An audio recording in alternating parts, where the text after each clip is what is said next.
Hello and welcome to the Hibs Observer Friday afternoon briefing with myself, Liam Bryce, joined by Matty Fairnie to discuss all the latest from Easter Road ahead of this weekend's trip down to Ibrox to face Rangers in the Scottish Premiership. Matty, welcome back. How are you getting on? Really good, Liam. Yeah, thanks. How are you doing? No, not bad at all. Not bad. Looking forward to this game this weekend. Massive, eh?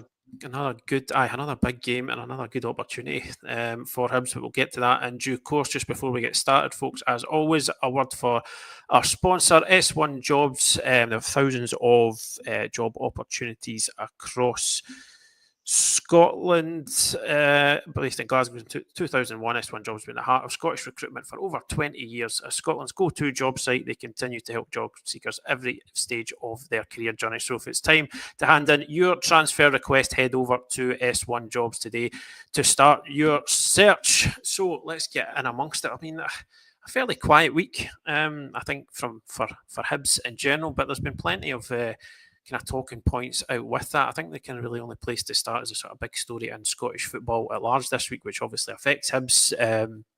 Is a story from Stephen McGowan and the Herald, and the SPFL are considering just kind of looking again at Premiership, kind of reconstruction across the SPFL, but the kind of idea that seems to have been gaining the most traction within the walls of Hampden is a potential return to a 10-team top flight, which, to be honest, from what I've seen, has gone down like a lead balloon in almost every corner of Scottish football. We'll get to my own thoughts on it in due course, Matty. But I mean, what do you? First of all, do you think there's any need for reconstruction at this point? And obviously, what would your thoughts be on going back to a 10-team league? I think it's a difficult one. I like the setup that we have at the moment. I think there's scope for more teams rather than fewer. I think it's like a massive backward step if you were to reduce the amount of teams. I like the split. I know it comes in for criticism, but I think this season shows you like how exciting the league can be for a lot of teams as you kind of near the business end of it when there's still debate about which teams are going to make top six or bottom six. And then once you have the split, because the teams are all quite close together, then there's still quite a lot to play for post-split as well. I think if you were to remove the split, you just have Celtic or run away with the title, and then a couple of teams fight out for third place, and there's not a lot else happening in it. I don't know if it necessarily needs refreshed. I think it's a good product as it is. I think we undersell it massively. I think we under televise it massively, and that doesn't help things. But I think if I was going to change it, I would be looking to bring teams in and be looking at the 14 or the 18 team league.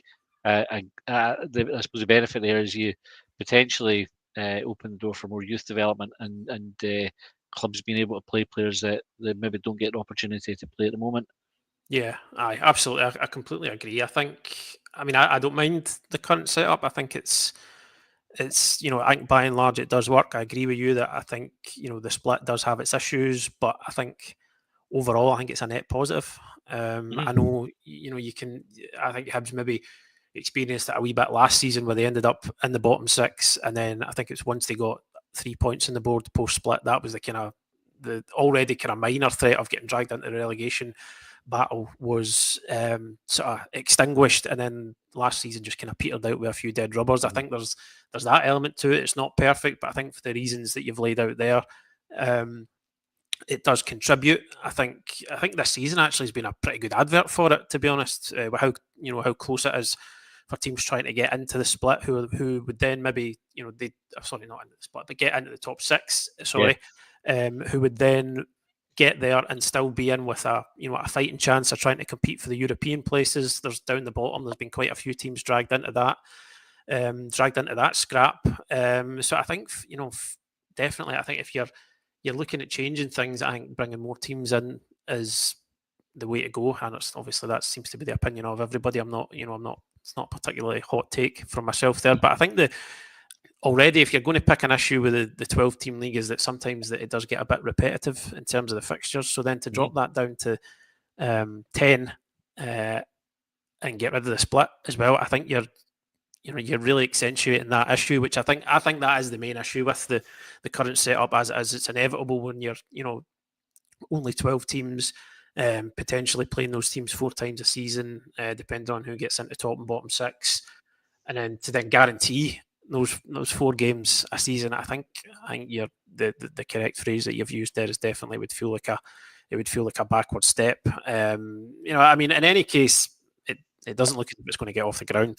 No. So early noises come out of various clubs or anything to go by. Obviously, it would have to get voted through by those clubs. You've got quite a few fan-owned clubs in the even just in the Premiership. Don't imagine fans are be pretty who are supposedly in ownership of their club would be pretty happy if it was forced through against their wishes. It's just I think 14. I would maybe agree with you. I don't know if going any higher than that is feasible because I think we can complain about it all we like, and as much as I don't think it would be Armageddon if there wasn't 4 Old Firm games a season. I think in terms of the way things are run with the TV deal, I just can't see a scenario, a realistic scenario where that is voted through to reduce that. I think there's probably too many stakeholders, probably too much vested interests, too much self-interest as well. But I mean, I suppose one of the points from the original article that was maybe a wee bit more intricate. Like with this, I was at least trying to think, right, well, what is the SPFL's rationale with this? There must be, there must be some sort of, train of thought there that is making people within, the governing body think that this is a good idea. And there was a detail in the article was, they were looking at ways to potentially reduce fixture congestion for teams who are playing in Europe. But I don't know about you, but I don't feel as though that's a particularly hot topic in Scottish football. I don't feel like it seems to be in the news agenda every other week down south with the bigger clubs about the amount of games that they've got to play. But it's never felt like a particularly big issue here for me. I agree. I think during the COVID season, there was a lot of focus on when there were 3 weeks, and the BBC did a few sort of episodes on the radio where they had the scheduler came on and for the SFA and talked about when there were 3 weeks. But I can't remember the last Wednesday game. I think was up at Tannadice, which was a few weeks back. There's loads of free midweeks, but just now most clubs are playing Saturday to Saturday. I think there's enough space in the schedule. We bunch loads up in December. In January, you have this sort of mad spell where there's loads of games and there's no real need for that. I think they could spread out the games to allow for European competition. But actually, the 2 biggest clubs that are most impacted by it have squads big enough that they can compete with every other team in the league on the weeks that they're not in Europe by rotating a wee bit. And I just think it's a bit of a kind of redundant point. Yeah. Because I'd like, as you say, the 2 teams who are pretty much nailed on to be competing in Europe every season are Celtic and Rangers, who are also the 2 teams who are, operating with budgets that are multiple times that of all the other clubs combined. So it's like, do you really do those clubs need any more of a helping hand? And with the advantages that they've already got? I mean, I suppose if you wanted to, there is maybe the issue of, I think you have maybe seen it over the past couple of seasons with, the introduction of the Europa Conference League, better access to the Europa League, where Scotland's coefficient being a wee bit better. You have seen the teams who have, I'm kind of thinking of Hearts here, colleges in recent times who have struggled a wee bit with the Thursday Sunday element. I think you could even argue you saw it a bit with Hibs last summer, playing in those qualifying games and then struggling in the Premiership games immediately after. But I mean, even then, is that a big enough issue to justify going back to 10 teams? I don't think so. I think I mean, certainly early in the season, there's probably better ways of managing the squad than we've seen from Hibs and Aberdeen and Hearts over the last few seasons as well, because, I mean, they're just off pre-season. The legs should be fresh at that point. It shouldn't really be that much of an issue. I think it kind of gets played up as a big issue, and I don't necessarily think it's the fact that players are tired. I think it's the logistics, the fly-in and maybe not getting the training in, etc., that causes the problem. But I think they could be better at managing it, and I don't think you then sort of worsen the whole product for the benefit of a couple of clubs. It doesn't really make any sense, and it's really unpopular with the fans. I think that's the Yeah, big thing. that's the main thing, isn't it? Nobody that I've spoken to wants to go to a 10-team league. It's mental. Yeah, aye. I think you're right there in saying it. I think the issues that some of these, the likes of Hibs, Aberdeen, Hearts have maybe had combining the European games with domestic. It seems like more of an issue of experience, and the more the clubs compete on that schedule, they compete at that level. I think the better you would adjust to it, because as you say, a lot of it's early days in the season. It's not as if guys are knackered playing 3 times a week in April, May. So it's again, as you say, it just feels like a redundant point. But as I kind of alluded to earlier on, it looks like it's an idea that's not going to get off the ground to any great degree. But I suppose it is interesting that the idea of reconstruction is back on the table, and that it is being looked at. And I'd imagine the story will develop as the months go by, if there's any alternative proposals that start to get a bit of traction. But yeah, as you said, I think the key point is there the fans don't want to go back to a 10-team league, and I think for that reason, it should be a non-starter. But it's Scottish football. It's where the customer always seems to be wrong. So we'll park that for just now, because obviously Hibs have got another big game this weekend away to Rangers in the Scottish Premiership, the second last game before the split. David Gray's side already secured their place in the top 6, but it doesn't mean for a second that they can take their foot off the gas, because that the race to finish third is really. It's looking really tight, isn't it? Aberdeen just a point behind Hibs. Dundee United, I think, are within 3. So it's really kind of shaping up to be pretty exciting, that, isn't it? It's been brilliant. And it's a great position for us to be in as Hibs fans, is sort of going into this weekend's game with that slight advantage in third place. I really would have loved last week for Aberdeen and Motherwell to have drawn. And then we probably would have been looking at this one thinking, right, it doesn't matter if we drop the points, we could still go into the next weekend in third. Whereas Aberdeen have got the chance to overtake us. I think they play Rangers next week, but that's at home, and that's off the back of Rangers being away in Europe as well. So it's not necessarily a gimme that they'll drop points in that game, but it's been such a tight league and such a bonkers league as well, because you think Aberdeen are right on our coattails, and Aberdeen went almost as long as we've been unbeaten without winning. They've sort of swung from one extreme to the other, more or less as we have, but we've kind of kept that, touch wood, that unbeaten run going. So, and Dundee United just won't go away as well. Kind of keep looking at them. I haven't really been that impressed with them all season, but they keep sort of grinding out results here and there, and they're still well in the mix. So I think it's fascinating. With like the last couple of games to go, I wouldn't be putting my house on any one team finishing third at the moment.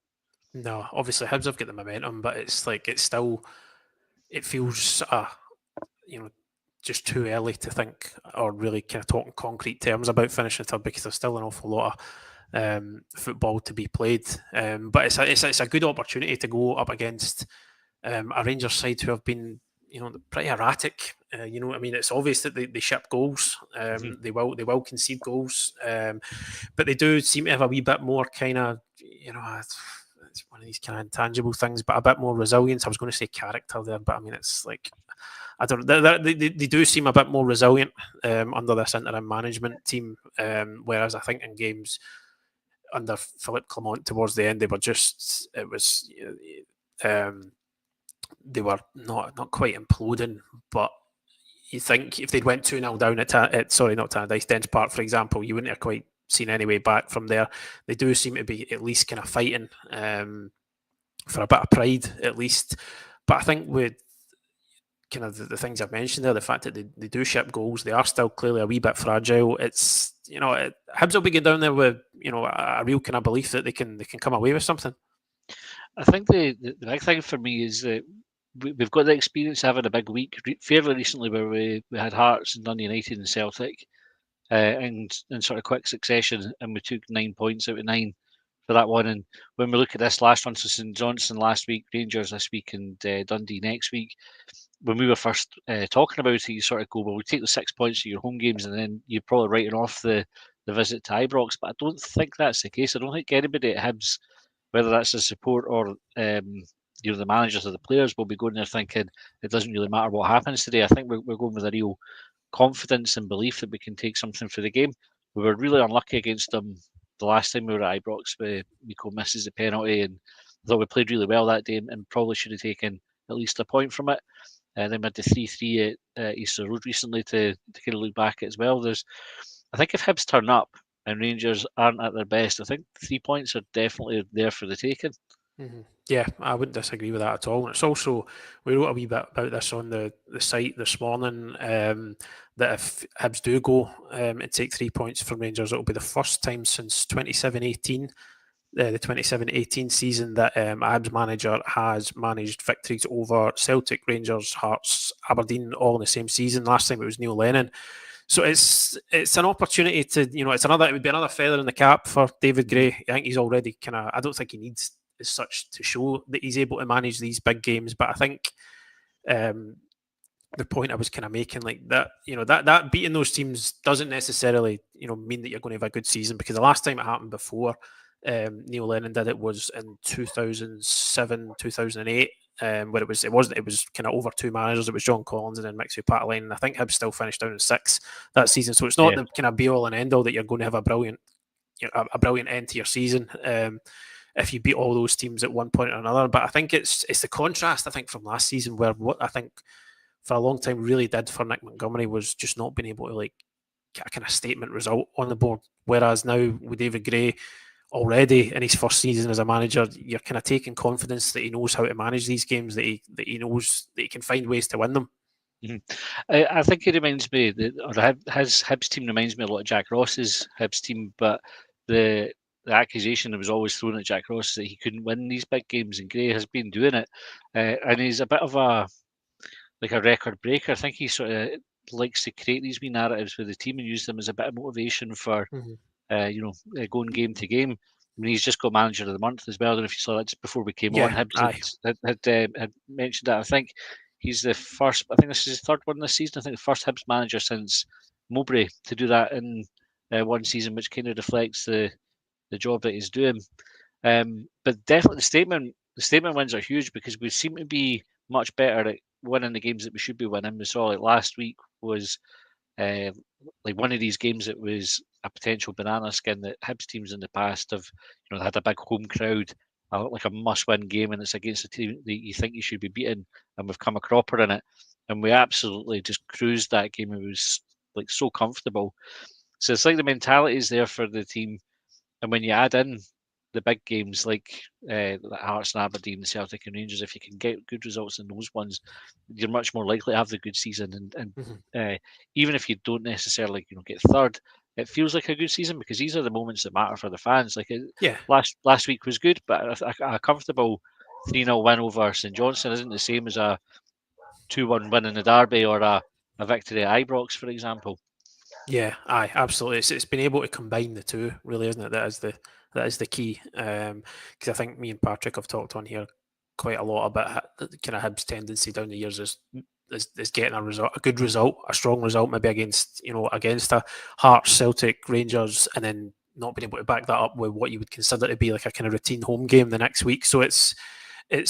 I mean, what do you think the sort of key to that is? Do you think it's a sort of mentality thing that David Gray's instilled? Obviously, it helps to have good players and stuff like that as well. That's not to be overlooked. But is it a mentality thing? Because it does seem like there'd be quite a sort of strong,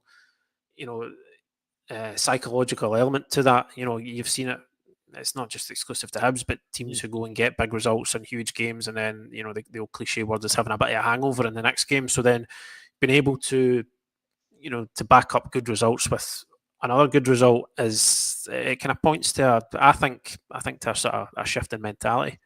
Yeah, I think the mentality is massive, and I don't think it's a coincidence that we're talking about Neil Lennon, who's a manager that David Gray had worked under.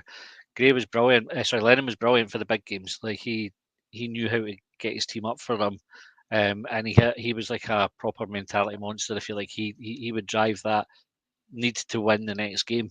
And I think Gray's got a bit of that about him as well. So I think he knows.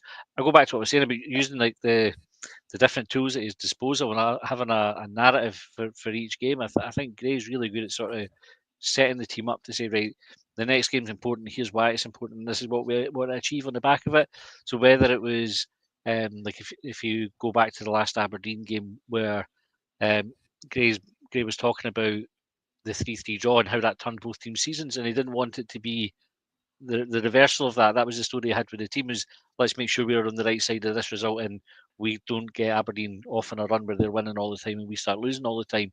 There was the wee stories like that he sort of threads through his messaging to the team, and I think that motivates them when we go into the big games, and it helps with the mentality definitely. So I think it comes down to the manager and what he drives. Yeah, because I think you could see that perfectly last week in a game that you obviously are kind of rightly saying could have been a bit of a banana skin, but I think Hibs looked as up for that game as they have for any game this season.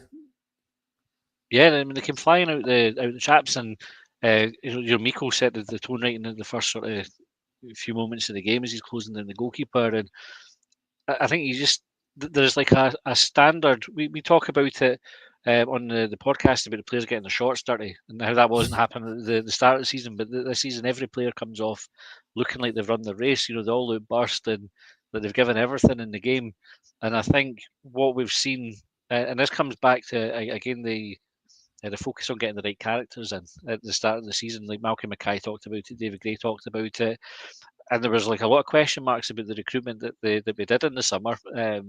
We did it on the podcast. You know, we were talking about bringing in the right back's twin brother and Hoilett, the goalie coach knew for Aberdeen, and wasn't it convenient that we got these players in?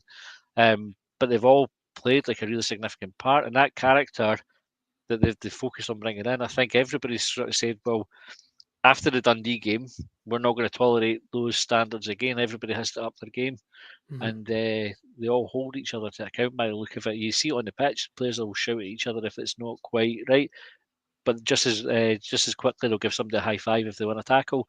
It is that like reinforcing the good behaviours, calling out the bad behaviours, everything you would want in a good solid team. I think we've got it, driven, as I said, from David Gray. Yeah, just as you were saying last week there, Junior Hoilett was outstanding in that game. So just to finish us off, I thought he was really good against Kilmarnock as well. To be honest, he's come back into the side the past few weeks and kind of shown what he still has to offer. As players kind of typically do, he was asked about potentially giving it another year at Hibs after the game. Didn't really kind of say too much, but what was very clear is he seems to be really enjoying it. I think he still looks as though he has an awful lot to offer. He's not considering, I think, stopping playing anytime soon. He's talked quite extensively about how he's got his eye on the World Cup in the US and Canada next year. Obviously, the chance to represent his country on the kind of biggest international stage. I mean, is he somebody you would be happy for Hibs to keep on for another year? Yeah, I think so. He brings like a right calmness and quality. I think it was Tam McManus on Twitter had sort of likened him to Russell Lappy, and he got like a wee bit of stick for that comparison. But there are times where Hoilett takes the ball in that very much reminds me of the way that Lappy would look after the ball and just never seem to be in a hurry. And Hoilett's got that sort of style of play about him as well. He's played 21 times or featured 21 times for us this season, which is quite a good return for a guy that's 34. I think he's 35 in June. I think he's definitely looks like he's got another season in him. But we've seen him come on in games, particularly where we've been leading and we've needed to manage the game. And Hoylett's come in and he's played his part perfectly. Between him and Gale's another one who does it. They're just very intelligent footballers that use their experience and know how and help get the team over the line. And by all accounts, he's really good around the dressing room as well. Like he's another one that will help lift the standards. So I don't think it hurts to have a player like that in the squad at all. I don't think he would be an expensive option for us to extend because, with all due respect to him, the older you get, the harder it is to kind of keep getting the big money deals. So to carry on in the top flight of a good league, I think it would appeal to him, particularly if we get European football. Yeah, and I think he's definitely good enough that another season is, if you got 21 appearances out of next season as well, that's a good return. Yeah, and he's still motivated as well, isn't he? He's not a guy who's just kind of at Hibs at this stage of his career. He's been all over. He's played Premier League. He's been abroad. He's not, because he's got that motivation of that sort of carrot, if you like, of going to the World Cup. He's still got a reason. He's not just here. He's not just. It's not just a retirement tour for him, really, isn't it? He's still got a motivation to keep playing, which I think is important when guys get to that stage of their career as well, isn't it? Yeah, it's really important, because that's the risk, isn't it? That they come and just wind down, and there's definitely no sign of it. Even if you look at Martin Boyle's goal last week, it comes from Hoilett sort of chasing back and sliding into a tackle to win the ball back. And yeah, I don't think there's any way that sort of attitude would change. I think he's got that World Cup in his eyes, and yeah, that's a big enough motivation for anybody, I would think. Aye, not bad. It would be enough to get you out of bed in the morning, Aye. I think. Aye. So I think we'll leave it there, because the Hibs Friday press conference is going to be starting quite soon, so I need to jump on and make sure we're covering that. Patrick is over at HTC for us today. It'll usually get started in the next maybe 15 minutes, half an hour. So do keep an eye on the website for full coverage of that ahead of Saturday's game against Rangers. And obviously we'll be at Ibrox tomorrow to give you pre-match coverage during the game, post-match, everything that we provide week on week, post-match interviews, match report, everything will be on the website at full time, folks. So thank you very much for joining us, Matty. As always, thank you for joining us. Thank you. Hope you have a good weekend, folks. We'll speak to you after the game on Saturday, and then again on Monday, Tuesday. Again, thanks for joining us. Take care, and we'll speak to you soon. Cheers.